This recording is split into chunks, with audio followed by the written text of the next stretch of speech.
안녕하세요.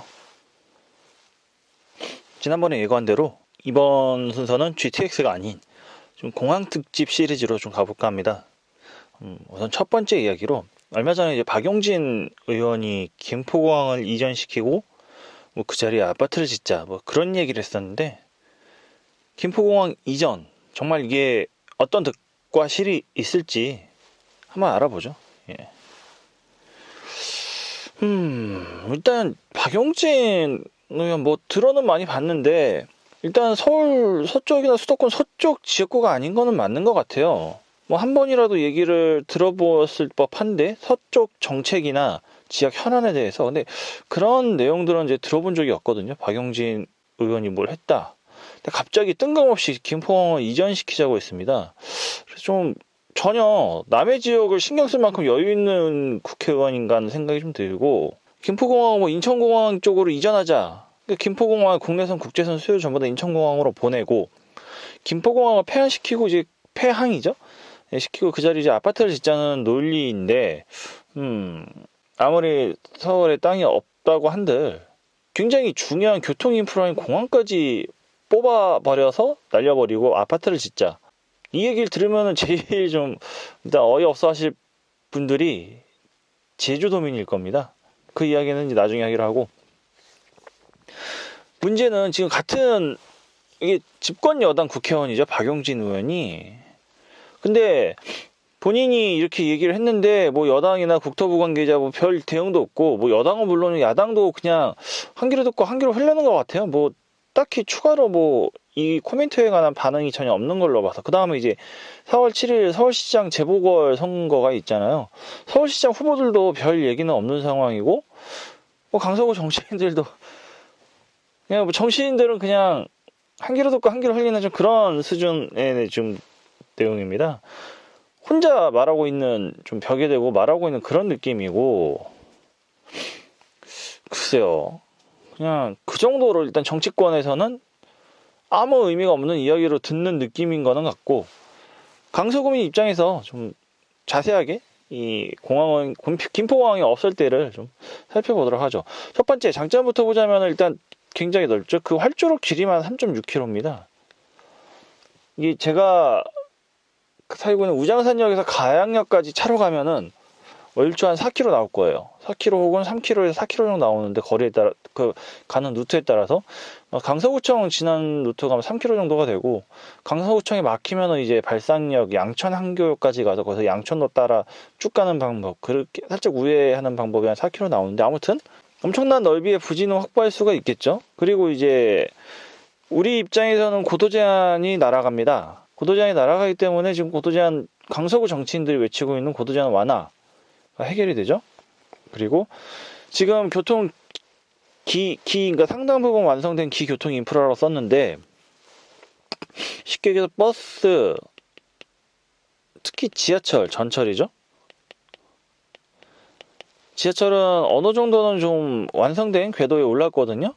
물론 이 강서구의 전철망의 제일 큰 중요성이 공항이었는데, 이 공항을 없애겠대요. 아무튼 공항 덕택에 5호선, 뭐 9호선, 공항철도, 뭐 대곡소사선 예정이죠. 등등 이런저런 지금 교통망들이 있고, 앞으로 뭐 공항이 있으면 더 많은 교통망이 저는 들어올 거라고 생각을 합니다만, 지금 교통망에 있어도 적어도 서울의 핵심 지역들은 전부 무한성으로 갈 수 있거든요. 아무튼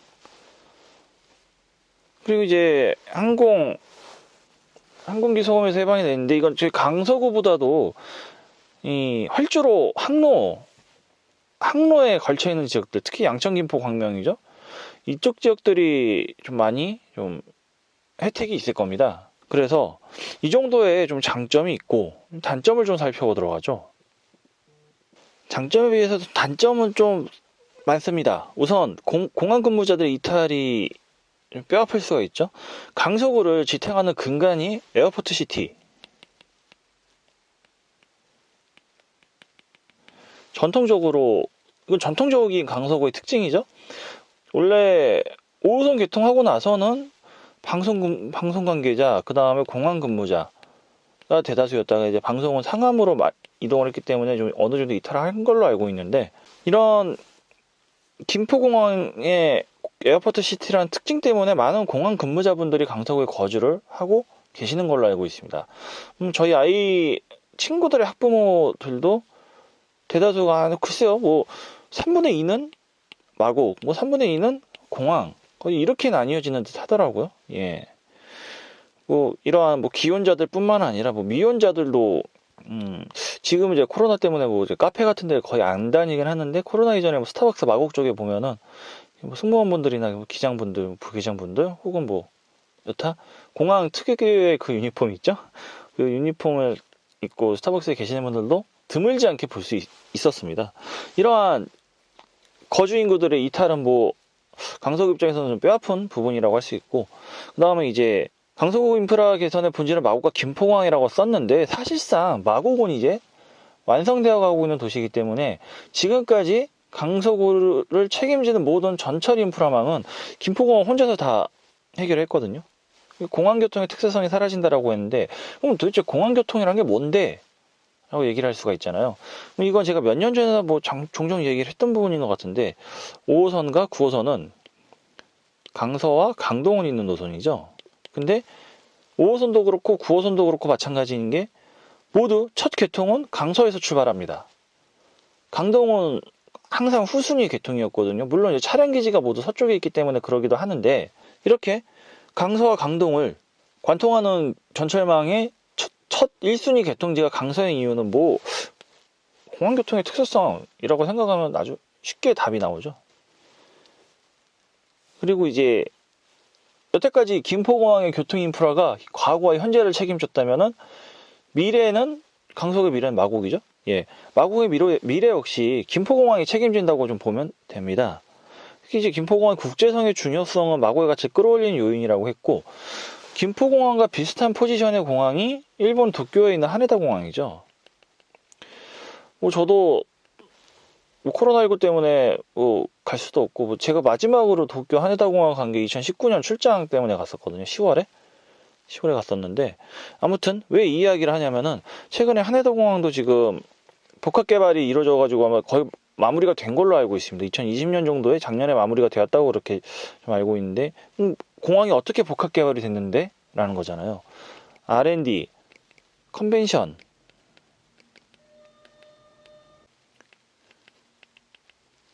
쇼핑몰 등등이 이제 생겼다고 해요. 예. 하네다 공항의 복합 개발, 김포공항의 복합 개발, 그리고 R&D, 컨벤션. 굉장히 마곡 지구를 굉장히 주의 깊게 들여다보신 분들은 다들 익숙한 용어들이 되겠죠. 즉 마곡의 미래 역시 김포공항에 달려있는 거고, 특히 이 김포공항의 국제선은 지금이야 뭐 코로나19 때문에 거의 멈춰있다시피 하고, 코로나 이전이라 하더라도 대만, 중국, 일본만 다니는 좀 노선이었는데, 이게 비즈니스 셔틀 노선이라는 특징이 있거든요. 아무튼 국제선은 제가 다음 이야기에 좀 더 자세하게 좀 말씀을 드리겠습니다. 아무튼 이런 식의 좀 단점들이 존재를 합니다. 그리고 이건 지금 어디까지나 강서구민의 관점에서 좀 바라본 이야기들이고, 서두에 언급했던 제주도민을 비롯한 다른 분들, 다른 지방분들의 경우는 김포공항이 없어지면은 이거는 좀 다른 문제로 직면을 하게 되거든요. 일단 김포공항 국내선은 인천공항으로 옮길 경우를 예로 들면은 실질 이동 시간이 2배로 증가합니다. 국내선 중에 제일 긴 구간이 김포 제주잖아요. 이 SEL CJU라고 제가 적어놨는데, SEL은 일종의 좀 도시 코드입니다. 서울을 뜻한 도시 코드고, 이 서울 뜻한 도시 코드 안에 공항 코드죠. 인천, 김포를 모두 포함하기 때문에 김포 인천을 다 출발하는 노선이라고 예를 든다면은, 이 공항 코드보다도 이제 국가 코드인 SEL, 도시 코드인 SEL을 쓰는 게 좀 맞다고 표현해서 이제 SEL이라고 썼고, 서울 제주 노선을 김포하고 인천하고 간다고 양쪽에서 출발한다고 치죠. 비행 시간 자체는 같은데 김포공항에서 인천공항까지 이동하는 시간이 최하 40분이 추가됩니다. 70분 비행에 40분이 추가되는 형태거든요. 김포공항에 출발해도 거의 40분 정도 걸리고, 서울역에서 출발해도 거의 40분 정도 걸리잖아요. 만약에 뭐 강남에서 출발한다 그러면은 강남에서 김포공항까지 급행 타면 30분 정도가 더 늘어나기 때문에 이렇게 이 시간이 추가가 됩니다. 1시간짜리 비행을 위해서 공항을 40분 더 가도 괜찮냐라는 게 지금 김포공항 이전의 핵심 문제거든요. 장거리 인천 같은 경우는 뭐 짧게는 뭐 1시간, 2시간 타죠. 뭐 후쿠오카도 뭐 1시간 좀 넘으면 가니까. 근데 이제 장거리로 가면은 거의 8시간에서 10시간 이상을 가는 비행기를 탑니다. 이러한 장거리 비행에서 뭐 공항을 가기 위해 한두 시간을 간다는 거는 충분히 납득 가능한 그런 상황이거든요. 그런데 국내선 같은 경우는 멀리 가봤자 1시간 10분이고 짧으면은 거의 1시간에서 50분 정도 비행하는 곳들이 대부분인데 비행기 타는 시간만큼 공항 이동 시간이 걸린다라는 거는 국내선 이용객들이 있어서는 굉장히 좀 치명적인 단점이 될 수 있습니다. 즉 김포를 인천에서 옮기는 거는 굉장히 비효율적이라는 이야기가 되는 거죠. 굳이 인천공항이 이전시킴에도 불구하고 김포가 존치되고 있는 가장 큰 이유이기도 하거든요. 박용진 의원은 지금 아파트 짓는데 혈안이 돼가지고 국내선 이용객들을 좀 무시하는 그런 처사를 하고 있는데 코로나19라는 특수 상황까지 겹쳐가지고 2020년에 김포공항 국내선 이용객은 1,700만인 반면 인천공항 국제선 국내선은 포함한 모든 전체 이용객이 1,200만으로 김포공항 이용객이 더 인천공항보다 많아진 한 해였습니다. 그리고 원래 인천공항 같은 경우는 6천만 정도 이용하는 걸로 알고 있어요. 근데 6천만에서 그 1,200만으로 굉장히 급감했잖아요. 반면 김포공항 국내선 같은 경우는 2019년도 2천만 정도 이용을 했습니다. 국내선 한정으로. 그래서 2천만 1,700만으로 줄어들었으니까 300만 좀 빠졌잖아요.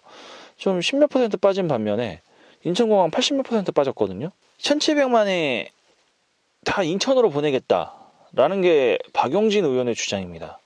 집 짓기 위해서. 과연 괜찮은 방법인가 하는 의구심이 안 들 수가 없죠. 예. 그리고 인천이 아닌 다른 곳으로 옮길 경우는 제일 유력한 부분이 이제 현재 군공항이 성남공항, 서울공항이죠. 그러니까 지역은 성남에 있는데 이름은 서울공항이에요. 이게 왜 자꾸만 지역하고 이름하고 안 맞는 그러한 상황이 벌어지냐면요. 김포는 서울에 있잖아요. 김해는 부산에 있고.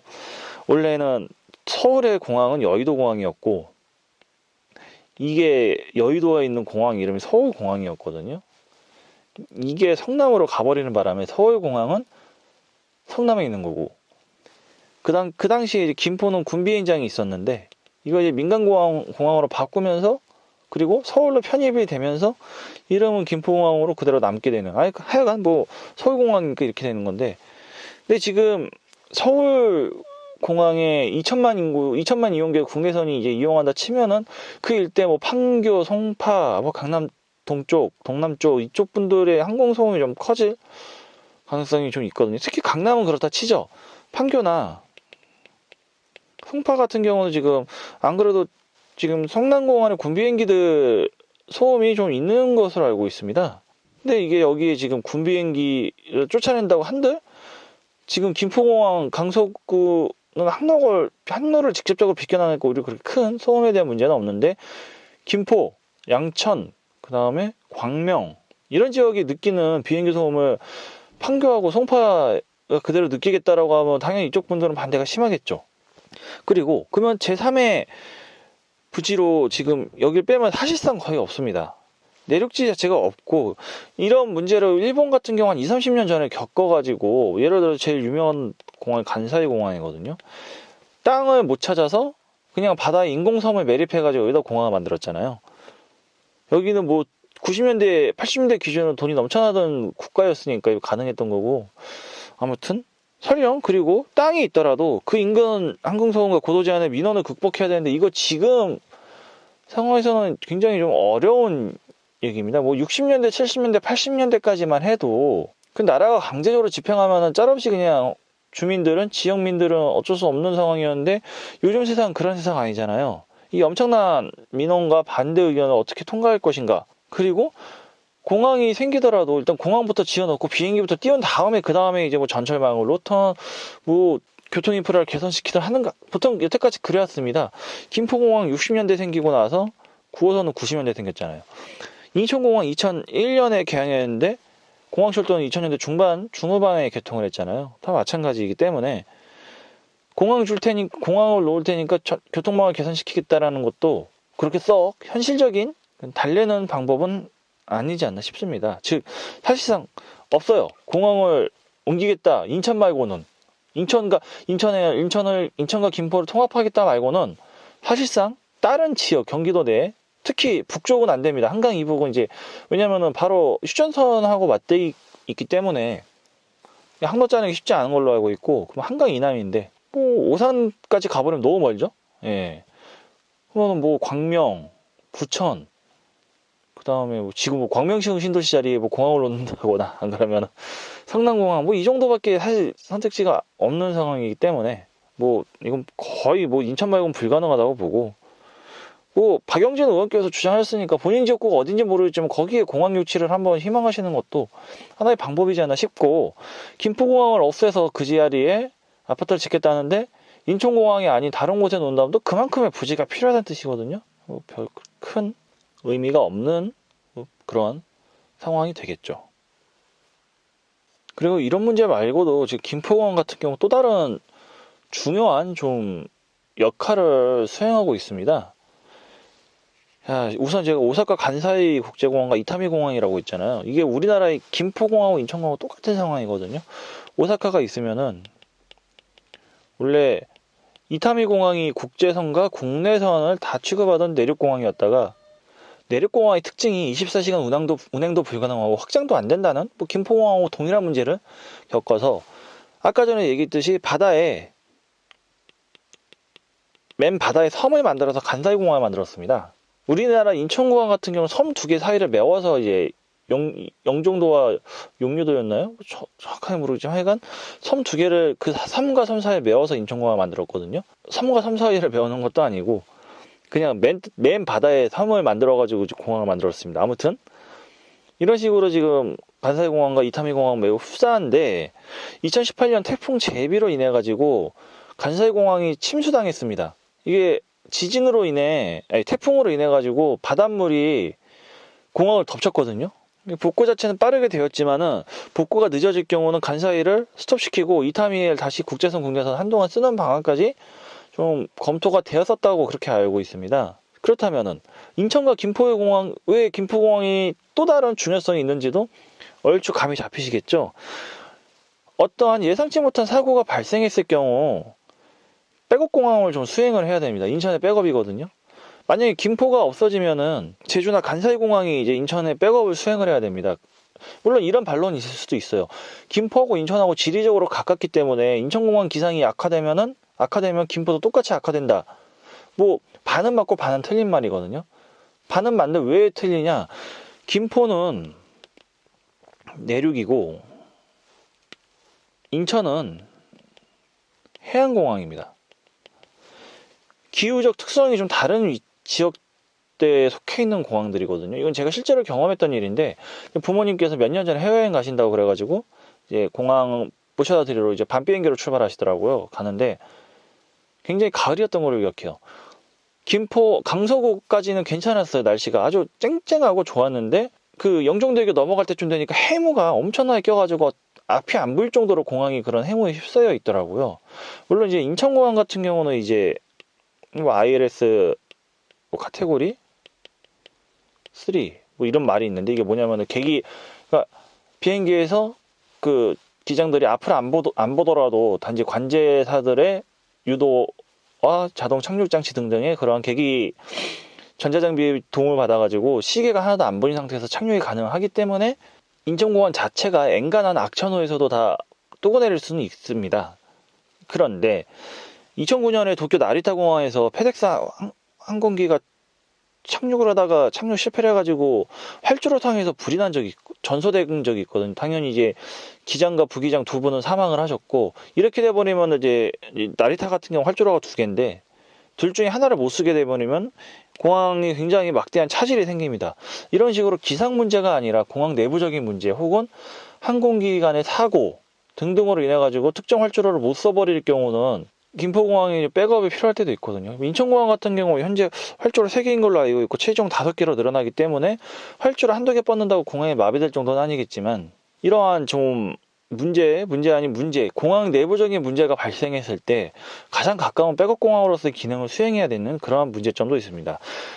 지금 우리나라에 뭐 공항이 김포에만 있는 것도 아니고 김해, 청주, 뭐 굉장히 많은 무안도 있고 국제공항들이 있잖아요. 근데 문제가 뭐냐면은 747이나 380 같은 대형기 이착륙이 굉장히 어렵거나 힘듭니다. 그래서 인천의 백업은 이제 제주 간사이, 김포가 있으면 김포가 되겠죠. 이제 그렇게 되는 거고. 정리를 좀 해볼게요. 김포공항 없어지면은 뭐 항공소음 고도 제한 부지역보 등의 입점원이 있는데, 일단 공항 근무자들이 이제 떠나가실 수가 있고, 교통 인프라의 집중력이 약화될 수가 있고, 마곡지구의 경쟁력이 약화될 수 있는 등의 문제점이 있습니다.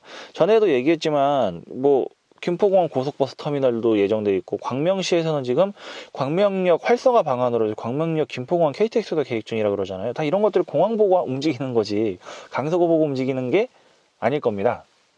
앞으로 좀 더 뭐 20년, 앞으로 20년이 지나면 마곡이 엄청나게 커져서 이제는 공항 없이 마곡만 바라보고도 이러한 인프라들이 움직일 수는 있을지언정, 2021년 현재에서는 그 정도의 마곡의 힘이 그 정도까지 큰 건 아니기 때문에 아직까지는 강서구가 김포공항의 교통 인프라를 확충시키는 중요한 요소로서 작동할 수밖에 없는 상황이고, 사실 현실적으로는 이 문제거든요. 1시간 가면은 그냥 김포공항 내려가지고 5호선, 9호선 공원차도 타고 이제 딴 지역으로 가면 되는데, 인천공항 내리면은 40분, 뭐 서울역으로 가든 뭐 김포공항으로 가든 어찌됐건 뭐 40분이 소요되기 때문에 굉장히 국내선을 굴리기에는 인천공항은 너무 비효율적이다 라는 부분. 특히 제주도민 분들이 서울 이 김포 제주 노선은 세계에서 지구상에서 제일 복잡한 노선이거든요. 그만큼 제주도민 분들이 김포공항 많이 이용하시는데 이걸 인천으로 보내버리겠다, 이런 거예요. 마지막 비행기가 9시 반인가 10시에 이제 김포공항에 도착하는 걸로 알고 있거든요. 뭐 9시 반이라고 치죠. 21시 30분에 김포공항 도착을 해도 시간적 여유가 있습니다. 뭐 자기 본인 웬만하면 막차도 뭐 끊길 시간도 아니거나 거의 11시까지 다니는 걸로 알고 있거든요. 커피 타임이라 그래가지고 공항에 운행이 중지되는 시간이 11시니까 설령 11시에 김포공항에 떨어진다 한들 웬만한 지역들은 다 갈 수는 있거든요. 전철이든 버스든 간에. 근데 11시에 인천공항 떨어지면은 뭐 김포공항에 됐든 서울역에 됐든 12시 다 돼서 도착을 하게 되고, 11시 넘어가면 아마 인천공항에서 서울로 가는 전철이 없는 걸로 알고 있거든요. 이건 제가 뭐 정확하게는 알지는 못하는데, 그럼 비싼 공항버스 타고 이동해야 되는 뭐 그러한 굉장히 여러 가지 실질적으로 예상되는 불편함이 굉장히 많아집니다. 그리고 기상 문제도 내륙공항과 해안공항의 기후 특성이 다른 부분도 있거니와, 혹여나 인천공항이 어떠한 이유, 항공사고 혹은 뭐 해킹, 그리고 뭔가 모종의 이유로 공항의 기능이 정지됐을 때는 그 백업은 다 김포에서 수행을 하거든요.